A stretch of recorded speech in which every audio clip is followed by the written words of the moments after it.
Bismillahirrahmanirrahim. Assalamualaikum warahmatullahi wabarakatuh. Gimana kabar kalian dan keluarga? Mudah-mudahan kabar kalian dan keluarga selalu dalam keadaan sehat walafiat ya. Baiklah anak-anak, kembali lagi di channel Bapak. Di pembahasan kali ini kita akan membahas tentang konflik, kekerasan, dan perdamaian ya.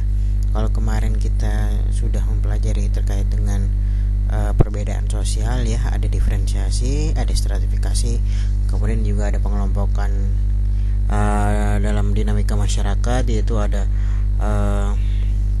primordialisme, etnosentrisme ya, partikularisme dan lain sebagainya.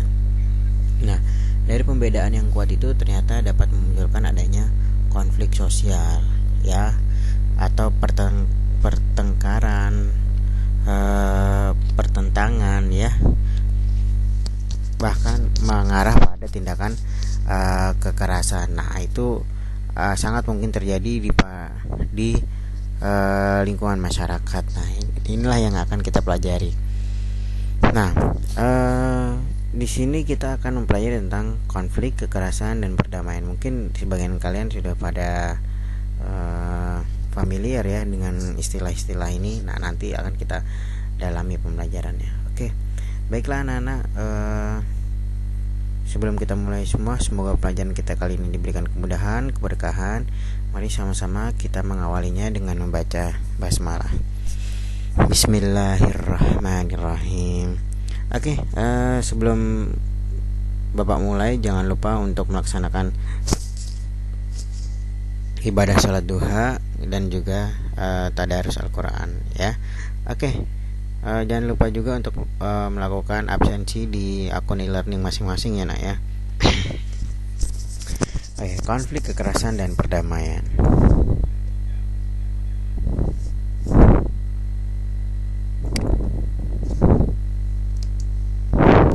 Ya, sebelum masuk ke pengertian, mungkin diantara kalian sering ya nak ya dengar kata-kata konflik ya, di berita, kemudian juga di majalah atau di sosial media. Itu pasti muncul kata-kata konflik. Apa sih sebenarnya konflik itu ya? Sebenarnya kalian secara garis besar atau secara highlightnya pasti sudah tahu ya nak ya pengertian konflik ya. Jadi konflik itu asal katanya ya berkonflik, berarti bertentangan gitu ya. Selain bertentangan juga bisa diartikan sebagai perkelahian juga bisa ya. Kemudian juga bisa kalian artikan misalnya lagi percekcokan juga bisa, dan lain sebagainya. Nah, tapi secara teori apa sih sebenarnya konflik itu ya? Kemudian kekerasan ya, kekerasan sering dengar juga mungkin ya nak ya di berita atau di media massa gitu ya. Kekerasan adalah tindakan yang merugikan orang lain ya, khususnya secara fisik bagi orang lain. Kemudian selanjutnya itu perdamaian. Nah, perdamaian ini adalah titik akhir nanti yang akan kita bahas ya nah ya. Perdamaian adalah upaya untuk menjaga ketertiban dan juga ketentraman ya nah ya. Ketertiban dalam masyarakat, kalau tertib sudah pasti kan akan menimbulkan perdamaian atau integrasi ya. Perdamaian juga bisa diartikan sebagai perilaku untuk menghargai perbedaan sehingga tercipta perdamaian. Oke. Baru kita masuk pengertian konflik. Konflik didefinisikan sebagai percekcokan, perselisihan atau pertentangan ya. Itu sederhana seperti itu ya nak ya, konflik ya. Atau misalnya kalian punya pengertian yang lebih sederhana ya. Konflik adalah pertentangan yang terjadi antara individu atau kelompok yang diakibatkan karena perbedaan ya. Baik perbedaan kepentingan, perbedaan latar belakang gitu ya. Itu juga boleh juga kalian definisikan seperti itu. Kemudian selanjutnya ada pengertian kekerasan. Kekerasan didefinisikan sebagai perbuatan seorang atau kelompok yang menyebabkan cedera atau matinya orang lain, atau menyebabkan kerusakan fisik atau barang orang lain. Nah, itu namanya kekerasannya. Jadi kekerasan itu nggak cuma pada fisik atau orang lain gitu ya, tapi juga berupa benda, fasilitas umum, itu juga bisa dinamakan kekerasan, atau biasa disebutnya namanya vandalisme kalau ke barang atau fasilitas umum. Jadi itu enak ya. Kekerasan adalah perbuatan seorang atau kelompok yang menyebabkan kerugian fisik atau kerusakan fisik pada seseorang ya. Nah, itu. Lalu pertanyaannya adalah apakah setiap konflik itu selalu berujung kekerasan? Gimana, ada yang bisa jawab? Ya, coba itu nanti kalian jawab bersama ya nak ya. Apakah konflik itu bisa mengakibatkan kekerasan? Ya, apakah konflik selalu berujung kekerasan? Nah itu ya, nanti silakan kalian jawab sendiri. Oke, ini sebelum kita masuk ke pembahasan selanjutnya, kita harus tahu dulu nak teori-teori konflik. Tokohnya itu ada Karl Marx dan juga Ralph Dahrendorf. Nah ini memang para ahli sosiologi ya, khususnya dalam teori konflik, memang mereka yang mencetuskan teori-teorinya. Pertama itu menurut Karl Marx. Karl Marx sebagai pencetus awal mula teori ini berpendapat bahwa tujuan dari masyarakat seutuhnya adalah menciptakan kondisi tanpa kelas. Ya. Awalnya menciptakan masyarakat itu menciptakan kondisi tanpa kelas. Dalam hal ini identik dengan konflik kelas yang merupakan sumber yang paling penting dan paling berpengaruh dalam semua perubahan sosial ya. Jadi ketika zamannya Karl Marx itu revolusi industri, tercipta masyarakat kelas ya nak ya, antara borjuis dan juga proletar. Nah di sana sangat sering adanya konflik ya, disebutnya namanya konflik kelas antara lapisan atas borjuis dan lapisan bawah proletar. Nah itu sangat sering terjadi antara kaum buruh dan juga kaum bangsawan, sehingga Karl Marx mengungkapkan teorinya ini untuk menciptakan masyarakat tanpa kelas atau biasa disebutnya namanya sosialisme ya. Selanjutnya ada Ralph Dahrendorf. Ralph Dahrendorf menjelaskan bahwa perubahan sosial yang dialami manusia atau masyarakat merupakan hasil dari konflik kelas masyarakat. Kurang lebih hampir sama ya nak ya, sama teorinya Karl Marx ya. Dahrendorf sangat yakin bahwa konflik dan pertentangan menjadi bagian-bagian hidup masyarakat. Nah itu ya nak ya, kata kuncinya menurut si Dahrendorf ini bahwa konflik itu terjadi karena ada pengkelompokan masyarakat atau kelas-kelas sosial dalam masyarakat ya, atau terjadinya adanya perubahan ya, menurut Dahrendorf ini ya, kata kuncinya ini, semua perubahan yang dialami manusia merupakan hasil dari konflik kelas di masyarakat. Tadi berkaitan ya nak ya antara teorinya Karl Marx dan juga teorinya Dahrendorf. Lalu apa kesimpulan dari teori konflik ini? Simpulannya adalah dari penjelasan mengenai beberapa teori konflik menurut para ahli di atas dapat disimpulkan bahwa prinsip yang mendasari adanya teori konflik yaitu konflik sosial dan perubahan sosial yang selalu terjadi di dalam struktur kehidupan masyarakat. Nah, di sini ada kata kuncinya perubahan sosial. Pandangan ini juga didasari pada sistem sosial masyarakat pada masa itu yang terdiri dari pembagian borjuis dan proletar. Yang tadi ya Bapak ceritakan ya nak ya. Jadi dulu itu di era revolusi industri ada masyarakat kelas. Ada masyarakat borjuis dan juga ada proletar. Nah, ini konflik kelas ini sangat sering terjadi, sehingga menurut Karl Marx perlu adanya masyarakat tanpa kelas. Nah, intinya dari kenapa bisa timbul konflik, karena ada ini nak, ada perubahan sosial ya. Kenapa bisa ada perubahan sosial? Dia tadi karena ada konflik kelas ya. Kemudian perubahan inilah yang mengakibatkan adanya perbedaan-perbedaan sosial.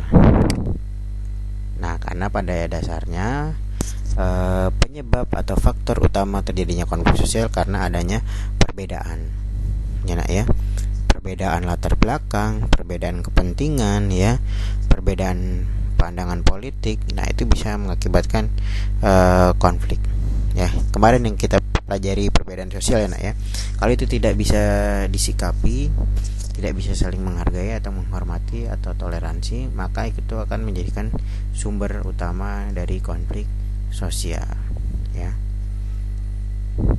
Oke, itu enak ya. Selanjutnya kita masuk tentang teori-teori kekerasan. Pertama ada teori faktor individual. Beberapa ahli berpendapat bahwa setiap perilaku kelompok termasuk perilaku kekerasan selalu berawal dari perilaku individu. Jadi berawalnya dari individu dulu nak ya, nggak langsung tiba-tiba kelompok melakukan kekerasan. Pasti ada pemicunya. Pasti contohnya misalnya setiap kelompok, setiap geng gitu ya, pasti memang dia diantaranya ada yang pemberani atau ada yang paling berani lah ya gitu ya, suka rusuh gitu ya, itu pasti ada. Nah kemudian bisa membawa ke kelompoknya. Atau misalnya faktor kekerasan individual, misalnya pertengkaran antar teman gitu ya, atau antar pasangan gitu ya. Nah itu kekerasan faktor individual, memang ada karakter dari orangnya, memang temperamen atau keras. Selanjutnya ada teori faktor kelompok. Identitas kelompok inilah yang cenderung dibawa ketika seorang berinteraksi dengan kelompok lain. Nah, benturan antara identitas kelompok yang berbeda sering menjadi penyebab kekerasan. Nah, ini enak ya, antara kelompok A kelompok B, ketika salah satu kelompok menonjolkan keunggulannya dan bahkan dia meremehkan kelompok lain, nah itu akan terjadi gesekan, konflik sosial.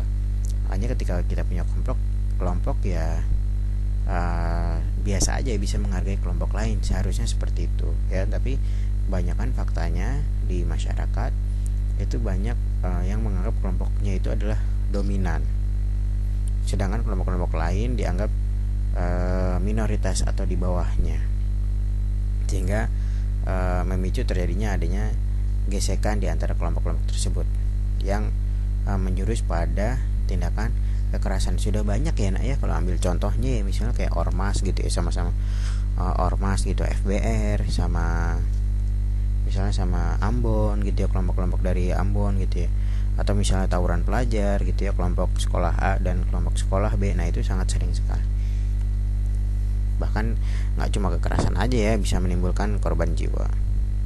Nah ini ada contoh konflik rumah tangga antara suami dan istri dapat mengarah pada perilaku kekerasan ya, sangat sering ya, perilaku kekerasan bahkan berujung sampai perceraian. Nah itu ya, itu juga bagian dari kekerasan. Jangankan yang berumah tangga ya, nah ya, banyak juga sekarang yang pasangan gitu ya, masih umuran remaja tapi dia sudah pacaran dan berani melakukan tindakan kekerasan. Nah itu menjadi fenomena yang memang benar ada gitu di masyarakat. Kemudian teori dinamika kelompok. Menurut teori ini, kekerasan timbul karena adanya deprivasi relatif atau kehilangan rasa memiliki. Nah, menurut teori dinamika kelompok ini, kenapa bisa ada kekerasan? Karena ada kehilangan rasa memiliki yang terjadi dalam kelompok atau masyarakat. Ya iya ya, secara logika benar juga ya nak ya, maksudnya ketika ada sesuatu yang hilang atau keinginan yang tidak tersalurkan gitu ya, kehilangan keinginannya, maka memicu terjadinya kekerasan ya. Apalagi kekerasan ini ketika upaya dia tidak berhasil sehingga gagal, sehingga terjadi kehilangan, maka akan terjadi kekerasan. Banyak ya nak ya contoh-contoh dinamika kelompok seperti ini ya nak ya. Contohnya ya misalnya ketika haknya dia tidak terpenuhi gitu, demonstrasi gitu ya, demonstrasi buruh, mahasiswa gitu ya, ada kehilangan rasa dia untuk rasa demokrasinya dia dihilangkan gitu ya, maka akan terjadi konflik. Nah itu ya nak ya. Oke, selanjutnya, nah dari semua masalah itu maka diperlukan adanya perdamaian atau integrasi.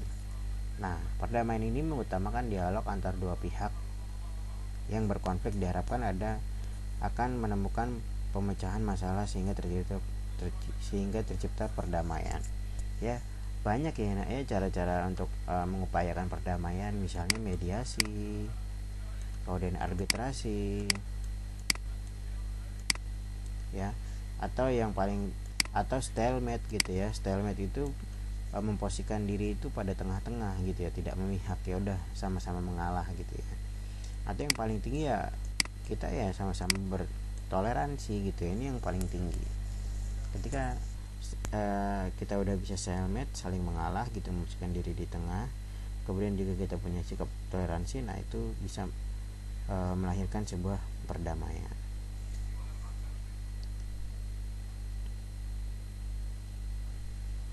Pemetaan konflik.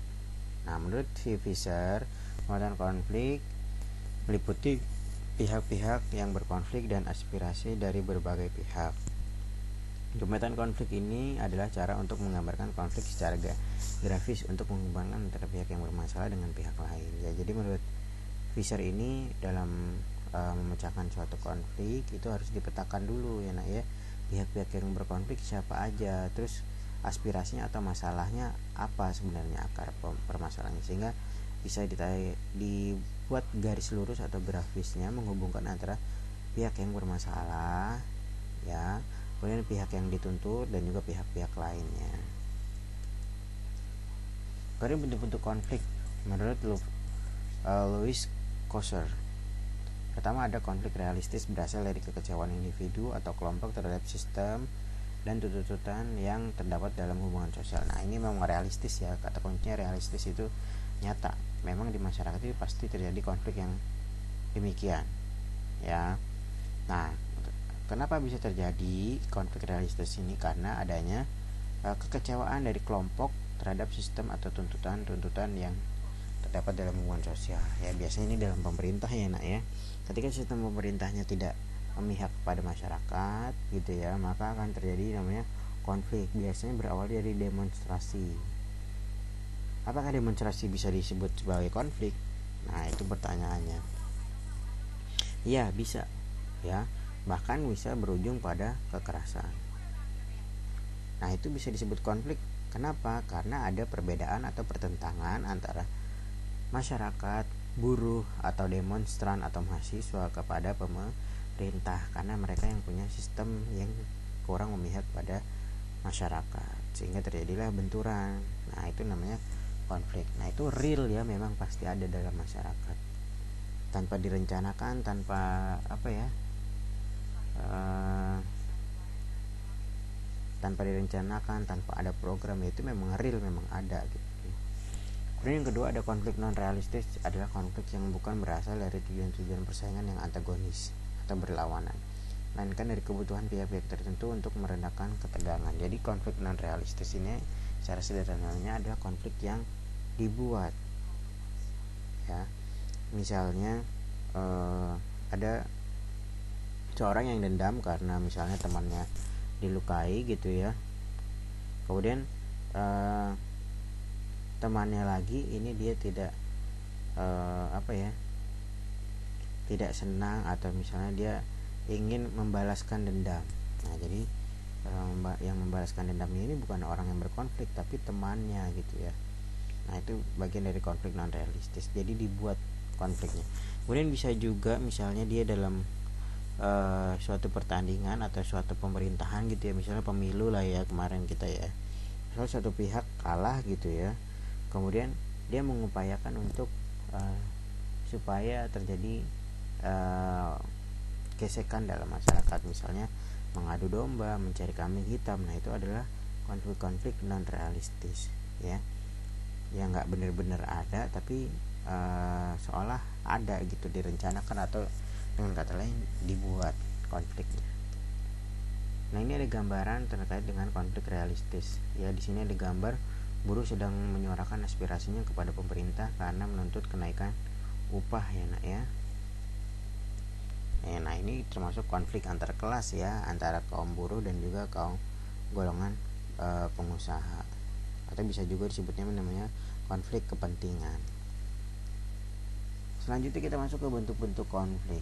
Dari pihak yang berkonflik, menurut Sir John Skantor menjadikan beberapa bentuk-bentuk konflik. Pertama, ada konflik pribadi, konflik rasial, konflik antar kelas sosial, kemudian juga ada konflik internasional dan juga konflik politik. Nah, kita bahas tentang konflik pribadi dulu. Konflik ini terjadi antara dua individu atau lebih yang berbeda pandangan dan sebagainya. Nah, ini awalnya karena adanya perbedaan pandangan ya, dan juga perbedaan pemikiran atau perbedaan pendapat, sehingga terjadi konflik. Nah, konflik pribadi ini biasanya terjadi pada dua orang. Misalnya kamu sama teman kamu gitu berbeda pendapat gitu ya, berkonflik dengan teman sebaku kamu. Nah, itu namanya konflik pribadi ya. Atau maaf, misalnya yang sering terjadi, misalnya minjem duit gitu ya, minjem duit nggak diganti-ganti sama dia. kemudian kita mau negornya juga nggak enak, terus orangnya juga nggak tahu diri gitu ya, nggak ditagih tapi dia nggak bayar. Nah itu namanya memendam konflik pribadi ya, atau bisa juga sebutnya ya dendam gitu. Kalau nggak nggak tersalurkan, konflik bisa jadi dendam. Kemudian ada konflik rasial. Konflik ini umumnya timbul akibat perbedaan ras, seperti perbedaan ciri fisik ya, ciri badan, kepentingan, dan kebudayaan. Nah ini biasanya banyak terjadi ya nak ya, konflik rasial. Bahkan belakangan sangat sering terjadi di Indonesia ya, khususnya terjadi pada saudara kita yang ada di Papua gitu ya, orang-orang Papua yang berada di luar Papua gitu ya, di Jawa itu banyak, nggak banyak sih, lumayan sering terjadi adanya tindakan rasial ya, konflik rasial antara ras pribumi gitu ya, ras dari suku asli gitu ya, kemudian pada ras dari Papua yang negroid gitu ya, itu antara pribumi dan pendatang, atau misalnya dengan ras dari Papua dan juga ras dari Jawa gitu ya, Melayu gitu, itu sering berkonflik ya, namanya konflik rasial. Kemudian selanjutnya sebenarnya nggak harus berkonflik rasial kayak gitu ya, maksudnya tindakan-tindakan yang ngata-ngatain temannya, Ambon gitu ya, Batak gitu, nah itu juga termasuk konflik rasial ya. Nah itu udah nggak boleh lagi, kiting gitu, belok, black, hitam, nah itu termasuk pemicu terjadinya konflik rasial.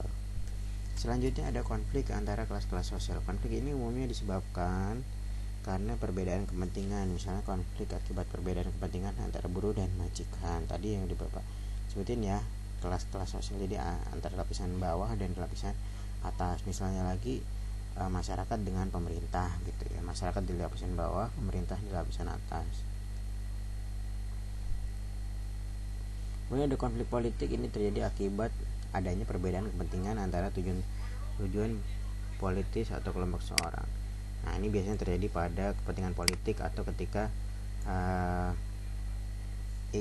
sekelompok orang ingin memperoleh jabatan. Ini Pak sering banget ya di Indonesia terjadi ya konflik politik ya, perebutan kekuasaan gitu. Jangankan antar partai gitu, partai A sama partai B yang kelas. Bahkan dalam satu partai aja ada dualisme, ada dua kepemimpinan. Nah itu terjadi konflik dalam satu partai coba ya. Selanjutnya konflik internasional atau konflik yang seluruh dunia itu tahu gitu ya. Umumnya konflik ini terjadi karena perbedaan kepentingan yang kemudian berpengaruh pada kedaulatan negara ya. Ini ya, jadi konflik yang sifatnya meluas dan diketahui banyak orang dan berpengaruh pada kedaulatan negara atau kemerdekaan negara, wilayah suatu negara. Nah misalnya wilayah perbatasan laut di kemarin ya perairan Natuna ya, terjadi konflik internasional, misalnya pencurian ikan, pelanggaran wilayah ya, teritorial Indonesia gitu, perairan Indonesia ini dimasuki oleh warga asing. Yang paling sering itu biasanya dari Tiongkok, Vietnam gitu ya, sering masuk ke perairan Indonesia sehingga membutuhkan penjagaan dan pengawasan yang ekstrim. Nah itu nggak cuma di Indonesia doang, nah yang tahu dunia internasional jadi tahu gitu ya, maksudnya ya Eropa itu orang pada tahu karena perairan Indonesia sangat luas gitu ya, nggak ada sulit untuk mengawasi dan perbatasan lautnya, maka banyak yang masuk ke situ ke perairannya. Contoh lagi konflik internasional misalnya kayak Israel sama Palestina ya, nah itu bertahun-tahun dan seluruh dunia tahu, dan seluruh dunia juga mengecam konflik tersebut gitu. Seharusnya Israel bisa agresi militer, tapi nyatanya agresi dia tetap melakukan serangan militer. Kemudian salah satu bentuk konflik juga yaitu di sekolah adalah perundungan ya atau bullying, merupakan ancaman terhadap perkembangan anak baik secara fisik maupun mental ya. Jadi perundungan ini jangan dianggap remeh ya. Nah ini juga pemicu terjadinya konflik ya. Banyak yang sebagai korban itu merasa depresi dan bahkan fatalnya itu mengakibatkan bunuh diri ya. Nah ya itu juga bagian dari konflik karena dapat mengganggu perkembangan anak baik secara fisik maupun mental.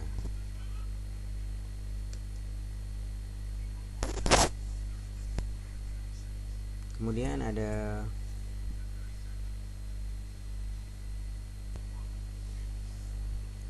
Kemudian ada tahapan-tahapan dinamika konflik. Pertama diawali dari prakonflik, konfrontasi, krisis, dan juga pasca konflik.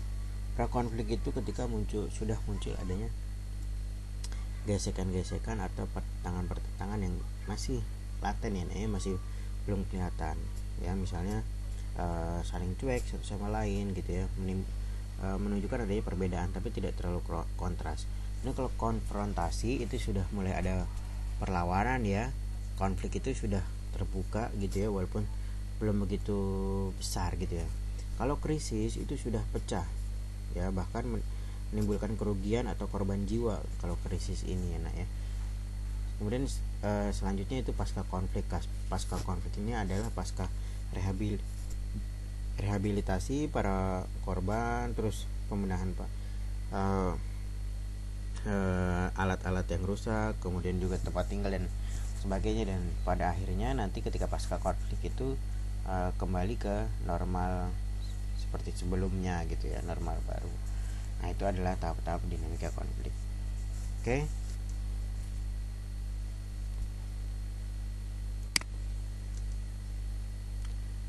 Ya, ini sebelum Bapak tutup ada penugasan mandiri, silahkan kalian buat ringkasan materi video ini ya nak ya. Kemudian yang kedua, cari pengertian konflik menurut pendapat kamu. Kemudian jelaskan isi teori konflik menurut Karl Marx. Sebutkan faktor-faktor konflik sosial. Kemudian ini deskripsikan ya nak ya, minimal 2 konflik apa aja sih yang terjadi pada lingkunganmu ya. Nah, itu nanti dikumpulkan melalui e-learning ya. Format soalnya sudah ada di bahan ajar ya, silahkan kalian pelajari itu ya. Oke. Jangan lupa dikerjakan, ini kayak Bapak kasih waktu seminggu lah ya.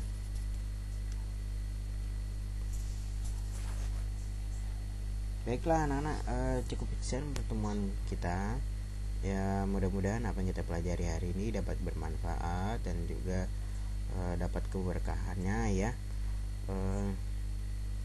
Yang mempelajari konflik sosial ini, mudah-mudahan kalian bisa menerapkan,